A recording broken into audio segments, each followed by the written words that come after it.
Hello. Hello, ma'am. Hello sir, kamusta po? Okay lang po. Ikaw? Okay.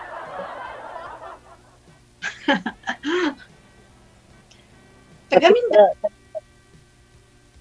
ako muna tanong po ako, ma'am. Oh, sige po. Ilang taon na po ka dyan sa, sa abroad? Oh, ah, medyo matagal na eh. Pero sa Qatar, 6 na taon na. Hmm. Ilan, ilan po yung anak mo, ma'am? Isa po. Sa, sa akin, dalawa. Ah, malalaki niya ba? Oh, laki na. Mga soltero na talaga. Ilang taon? Ano lang, ako lang nagpaaral sa kanila. Yung nanay na, hindi na, Ilang taon ka? iniwanan. 40 po, ma'am. Ilang taon? 40 po. 40? Ah. Tapos, ilang taon yung panganay mo? Mag-18 na, ma'am. Oh. So, parang 1 years old may anak. Nagkaroon ka na ng anak. 21, 22.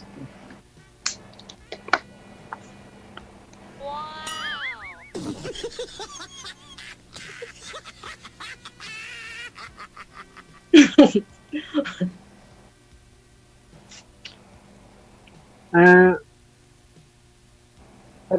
tanong ako muna, ma'am, yung bakit nag-iwalay kayo ng asawa mo? Hmm, Ambot sa langaw.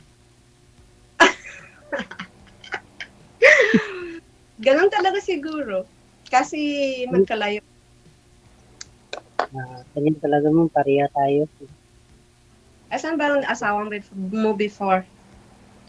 Nandun ka sa, ma'am, abroad yapon sa Kuwait. Nasa ibang bansa din? Oo. Ngayon, ma'am, nandiyan sa bansa. Daming manok. Dami yung mga kasilingan, ma'am. Maganda yung native. Masarap siya tinola. Marami ditong native, ma'am. Oh. Baka kung tayo na, di makapunta ka dito, di makapilaw ka ng native. Oh. Gusto mo? Malayo yung Iloilo sa ano eh, Mindanao eh. Oo. Malapit lang yung gustuhin mo, di ba? Sa amin, na native, madami din. Malapit lang man yun, ma'am, kung gustuhin, di ba? Depende sa pag-usap natin. Oh, sa bagay. Saglit lang, open ko lang yung aircon, napakainit. Wait lang ha.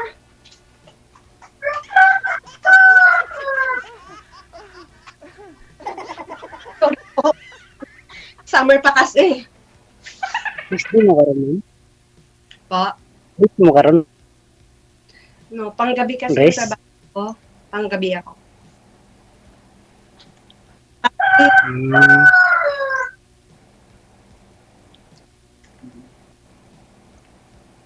Karon mga balik na ako sa trabaho ko. Alas 2:30. Sibat na ako. Ah, may trabaho ka din. Opo. Sa LGU. Okay. Nagsibat na muna ako sa kay yung ending. Baka mag-ulan ba? Basa. Ako na, inindihan ko yung salita mo. Kaso lang yung viewers, baka hindi. Pwede mag-Tagalog ka, di ba? Ako na inindihan ko, kaso lang yung viewers hindi. At least nagka-time ka pa. Ano, ma'am? At least nagka-time ka pa po. At least kamo, yung kambing, hindi nabasa ng ulan. Hindi. Kasi napilingan. Umuulan na, Gigi. Umuulan na, malapit na umuulan eh. Nakuha ko na, buta ko na sa nilagyan niya. Sa ayag. Sa payag. Mabuti nga. Malapit pa yung trabaho kung saan nakalagay yung kambing mo?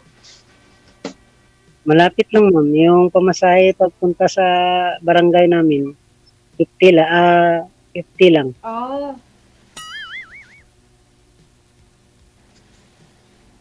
Madali lang man, mayroon mang motor. hindi ka na namasahe. Hindi, mayroon man ng motor. Maganda. At least, mahirap kasi mag-commute. Wala akong motor, commute. Mayroon mang motor. Kaya nga. Mm. So ma'am, ilang taon Ang na ka tanda na? si Iloilo. Pututan po. Pututan. Malapit na sa mga Aquino, no? Mga Aquino at Lido, no? Sa ano? Mga parkon. Sa Pututan. Apelidong ano po? Parkon Aquino. Oo. Kasi pag pututan, mga parko naman talaga. Kasi may dati ako na katsat yung taga Iloilo. Hindi kayo nagkatuluyan? Hindi ko kasi malayo daw kuno ako. Oh. Dapat ikaw na lang Sabi ko, umuun. magpunta sana ako. Kaso lang, dapat may iwanan ko na yung mga anak ko kasi maliit na yun. Ngayon, malaki na sila. Okay, di na. Pero wala naman kami. Oh. Nakahanap kami siguro ng iba. Kung sakaling makauwi ka. Hindi ko pa alam kung kailan ako uuwi eh. Bakit? Ako nakauwi. Hindi mo ba miss yung pamilya mo? Okay lang. Kasi nasanay na kasi akong wala sa kanila. Matagal na kasi ako nagtatrabaho sa abroad. Going to 18 years. So, parang umuwi ako sa Pilipinas, 2 buwan lang, 1 buwan, tapos umalis ulit ako, ganun. So, parang nasanay na ako. Ba? Anak ko na yung naipon mo kasi nung Wala. Tinulong ko din sa mga kapatid ko kasi. dapat naman yung sarili mo bago ng iba. Hindi Wala. natin alam, di ba? Tinulong ko din kasi sa mga kapatid ko noon. Puro kasi sila ng college. Tapos, tinulong ko sa kanila. Wala. Ngayon, magpunta naman tayo sa matanda. Paano na lang kung wala tayong pera? Malakas trabaho eh. So, parang okay lang. Kung sakaling mangligaw ako sa iyo, gusto mo umuwi ka kaya?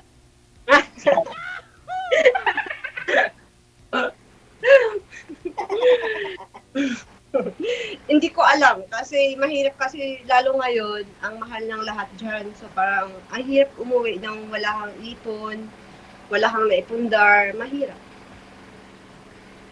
Magpundar muna bago mag-uwi, di ba? Oo nga eh. Mahirap kasi ma'am na walang pera pag-uwi. Lalo ngayon ang mahal ng lahat eh. Kaya hindi rin talaga ako na-uwi. Hindi ako napauwi pa eh. Kaya, pag sa Pilipinas kasi, kailangan kasi may pera ka talaga. Tapos wala kang business, mahirapan ka din. Labas yung pera, alam mo yun. Okay lang sana kung sa Pilipinas ako, tapos may work ako dyan, okay lang yun. Pero pag wala, mahirapan ako. Di mag-ipon, mag-negosyo. Yun ang gusto ko na na mag-negosyo. Yun din. Puhon niya. Puhon.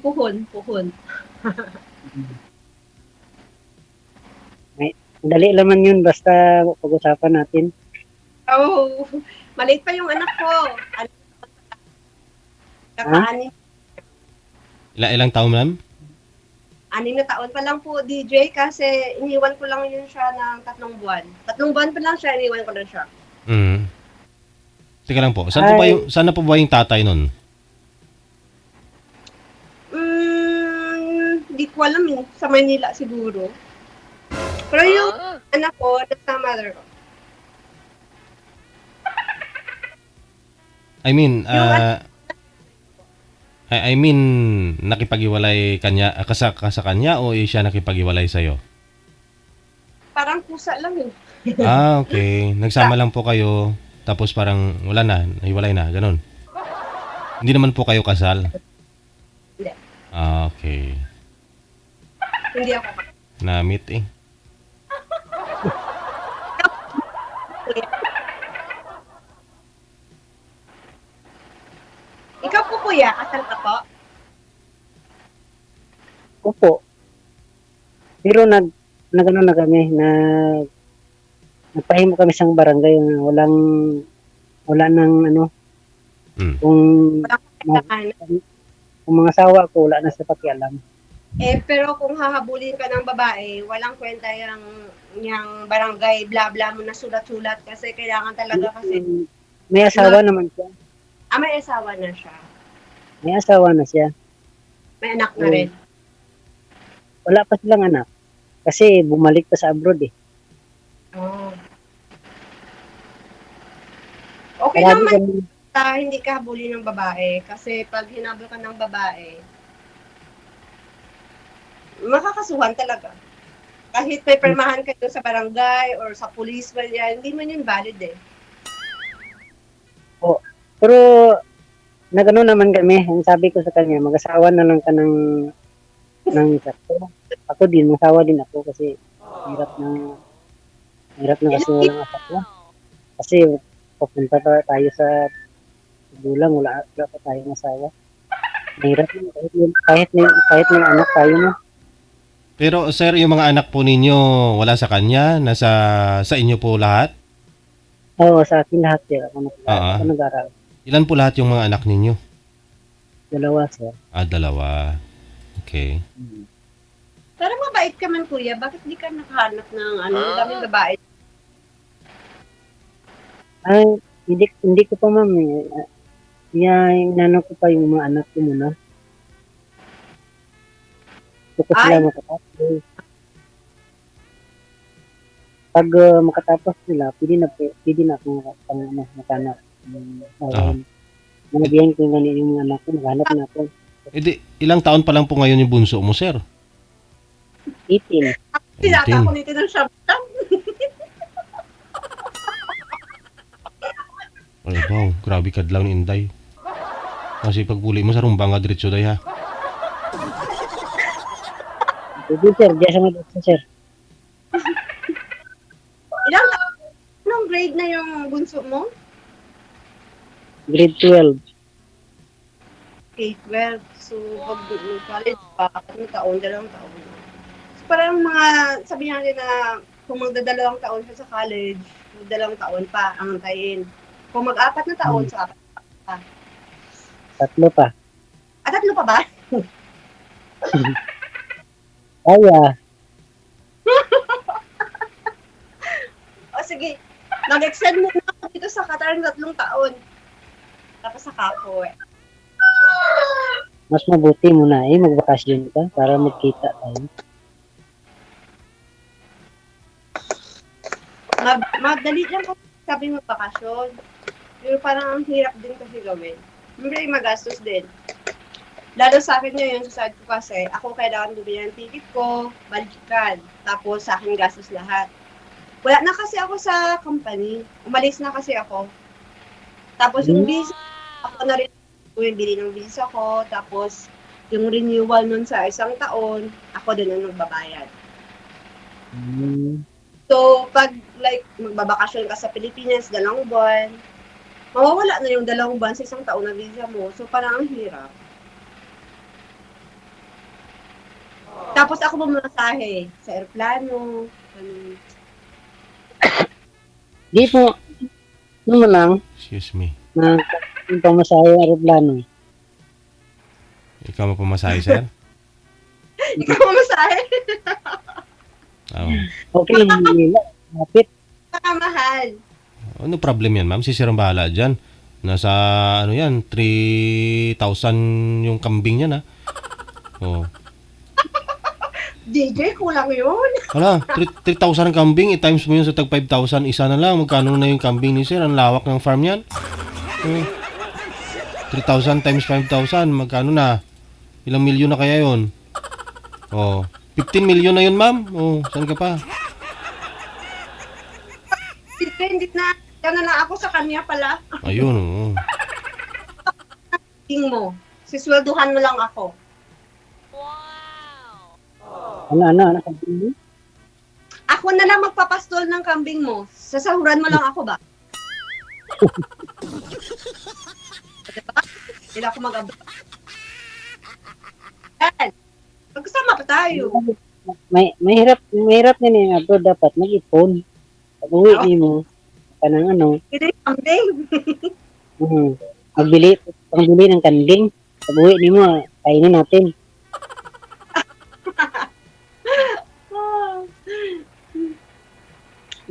Hopefully, inshallah. Ibigay mo lang yung ano sa akin, ma'am, yung Facebook account mo, number mo. Mag-usap tayo. Number siguro parang useless lang din naman.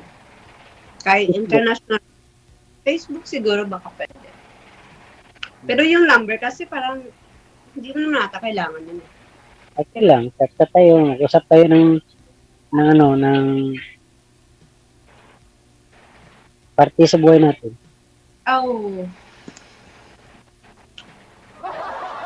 Ibig yung tayo, di ba? Ano? sige.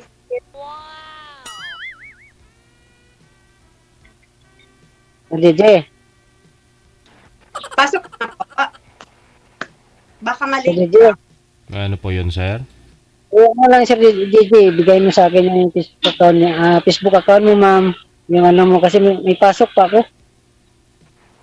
Sige po.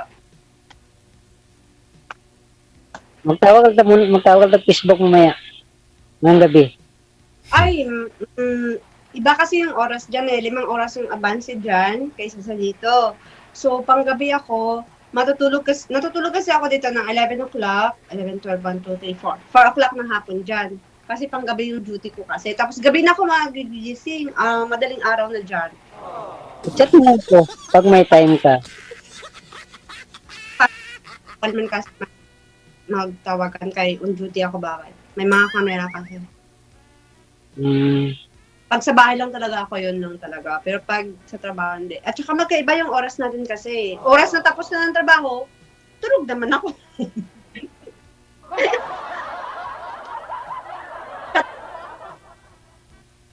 I-chat mo lang ako, ma'am.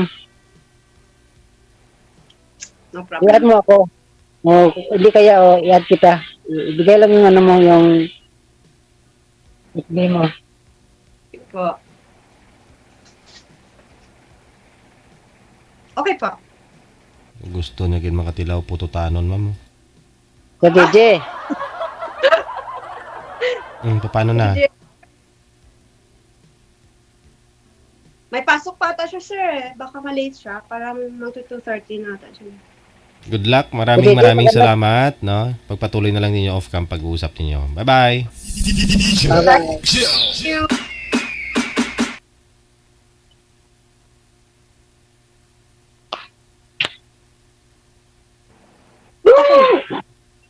Ano pa yun?